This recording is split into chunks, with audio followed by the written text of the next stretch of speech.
Okey, lebih 1000 juga komen dekat video ni. Ada satu komen daripada Bongkla. Aku agak tertarik lah tengok komen dia. Sebab tu company saya letak semua gaji orang 2,800 basic. Lain-lain dia bagi allowance. So tak adalah kena potong. Kerja bertahun tak naikkan basic, naikkan allowance je.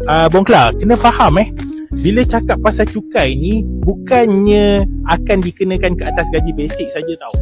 Cukai dikenakan ke atas semua pendapatan yang kau terima daripada bos kau.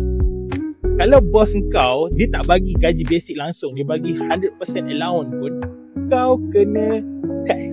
Kalau dia bagi commission 100%, kau kena cukai. Kalau dia tak bagi gaji dan allowance, tetapi dia bagi dalam bentuk benda lain, dia bagi benefit lain seperti emas ke 1 gram ke, itu pun kau kena cukai. Sebab kau dapat semua benda tu atas kapasiti kau sebagai pekerja dan kau serve bos kau ataupun majikan kau.